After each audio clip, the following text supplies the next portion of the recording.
Hello everybody and welcome to another trope video. Today I'm doing a really classic trope in horror, and that is, as you probably could tell from the title and the thumbnail image on this video, haunted houses. This is like a really classic trope. This is one you find a plethora of. I could do this video over and over for the entirety of my channel probably if I wanted to. It's just such a common classic trope. Today I have 4 books that I've read that fit into this trope. They're all a little bit different, which sometimes like the universe just aligns and I can find different books that fit into the same trope, like different feeling books, you know, they're not all the same, you know, stereotypical cookie cutter of this trope, and I think this one works well for this. I've got 2 older books and 2 newer books. Like this is just, it's just great. Okay, it's just great. Now I have to decide which one I'm going to start with. I think first I'd like to talk about the one I read most recently, which is The House Next Door by Anne Rivers Siddons. This one is fun because the main characters we follow in this do not live in the haunted house. And the haunted house maybe isn't even haunted, it's just like kind of evil, which is an interesting take on this trope. This is a book that takes place, does it tell you exactly where? Down south, New South City with Old South virtues, but what state is it in? I feel like they might have said somewhere eastern, southern United States. And this follows a couple named Colquitt and Walter, and they live in this swanky kind of neighborhood, a neighborhood where you don't have people moving in and out a lot, you know, so they know their neighbors very well. These are their friends and almost like family members. And next door to their house is an empty lot, and Colquitt really likes that it's empty because she likes kind of this feeling of wilderness that it kind of gives to the area. And so she's a little bit upset when the lot is finally sold and somebody starts building a house on it. Eventually though, she, you know, kind of settles into the idea that she's not going to have, you know, the privacy of having a lot full of trees next to her house, and she strikes up a friendship with the architect and eventually with the young couple who are moving in next to her. But some really terrible things start happening during the construction of this house to the people who are moving in. It's like really awful. And this history just kind of repeats itself. No matter who lives there, it's like the house has this will to ruin families and ruin relationships. And eventually you get to the bottom of it, and I gotta say, it was a really great ending. Really great ending. Like, I kind of had goosebumps reading it. It was eerie and spooky, and just, it wasn't something that I would have seen coming, you know what I mean? Not that it was like very surprising, but the way the author goes about it is very intense. And I think that this is a great vintage horror book, one that definitely deserves the praise I've seen of it.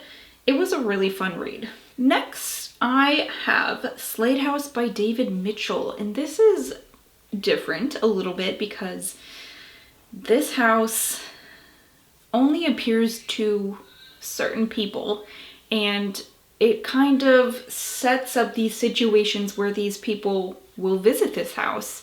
And once they go in, they cannot come out. The one constant thing about this house is that there are 2 siblings living in it. And I feel like a lot rests upon not knowing much about these siblings and not knowing much about the Slate House. But it is a really interesting book. There are kind of like, I think there's like 4 separate chunks basically where you are reading from the perspective of somebody who's going to visit this house. and what happens to them. And each little part kind of unlocks this mystery of what's going on with this house and why can only certain people see it and what happens to these people who get stuck in the house. And I think that it is so creative and strange, and it really kind of, it made me think a lot. It made me have to take my time with the story, and not in a bad way, like in a good way. So this is a really unique haunted house story. It's short, I read it fairly quickly, and I thought it was great. Next, I would like to tell you about Burnt Offerings by Robert Marasco. This is another vintage book. This came out in the 70s, I believe, 1973. This takes place in New York, and we're with a family who lives in the city but is really looking forward to getting away for the summer, and they find a listing for a house, and they they don't get to really see it before they go out there. So they're out there, it's in the countryside, it's like outside of a small town, almost really kind of hard to get to. The driveway's like overgrown, and they get there and it's like a really big, like colonial house almost. It's a countryside mansion. It's large and has good bones, you know, but they get inside and it is beautiful, but it's a little bit kind of in a state of almost disrepair. Like it's very clear that there's not a ton of upkeep. And so they feel a little bit weird about it, but the deal is so good that they, you know, decide to take the jump. But there's one stipulation. They meet with the groundskeeper, and he says that there is the owner of the house, an elderly woman, and she lives kind of out of the way in one of the wings upstairs in the house. You'll never know she's there. All she needs is to be fed. That's it. You won't even know she's there. Like, is she even there? What I like most about this house is that bad things start happening to the family, little accidents, and it gets progressively more serious. And as these things are happening to the family, the house is kind of becoming more elaborate and looking newer and looking more polished. So it's very eerie. And this family, there is an interesting dynamic that goes on with, you know, whether they want to leave or not. And I think that this is another one that's really worth looking into. It was a great read for a summer month. And yeah, another great vintage book. Okay, last book here is also the one I liked least of these four. This is The Mansion by Ezekiel Boone. He wrote another shorter series.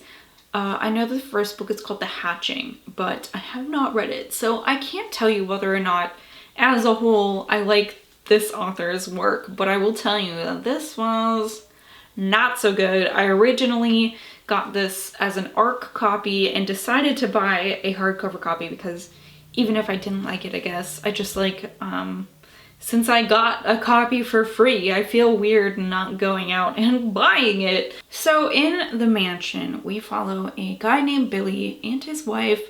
Billy was one of the founding members of a tech company and eventually was kind of bought out, but his partner went on to be like a brilliant tech guru. And he kind of used some of the technology that Billy created, some of the programming he did to make his money. So Billy's very burnt about it, understandably.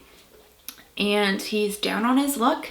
He has some issues in his life. His marriage is kind of hanging on by a thread at this point. But he gets the opportunity to go back to where his tech company started up, which is like in this shed on this property in the mountains.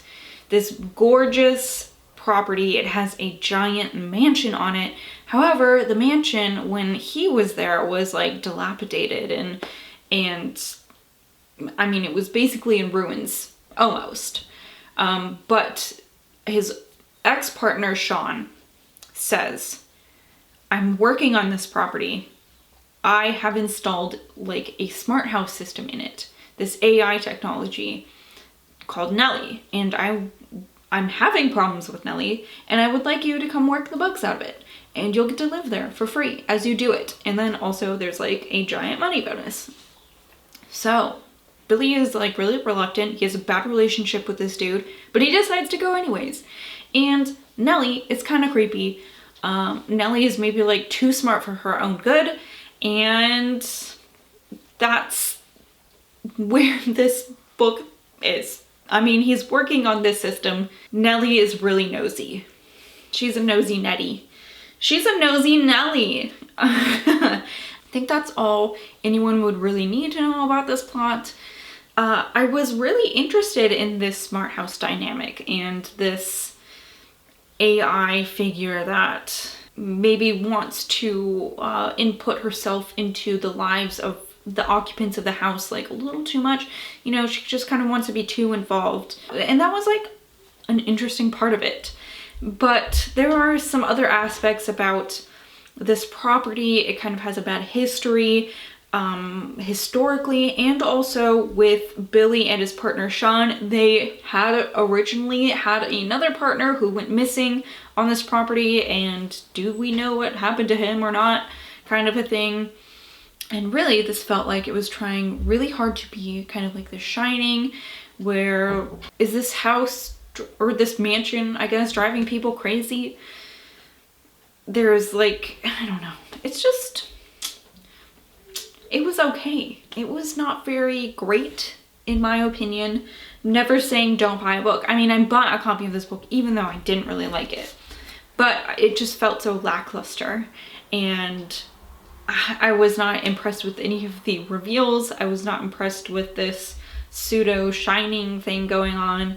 And yeah, that's all I have to say about it, I guess. It felt too long, and this isn't a giant book. So I don't know. If you like smart houses, there is that aspect to it, which was interesting, but I think that was the only thing I liked about it. So anyways, those are 4 books I explored that had kind of a haunted house trope. There are so many more out there. I might do this again soon. So if you've read any of these, if you liked them, please let me know. And also if you have any other recommendations for haunted house books that you enjoyed, I'd really love to check those out, especially if they are kind of like these where it's maybe not the classic haunted house story. Yeah, those are, I think, the most interesting to me. So let me know, let me know, let me know. I will see you guys later. Thank you so much for watching. Goodbye.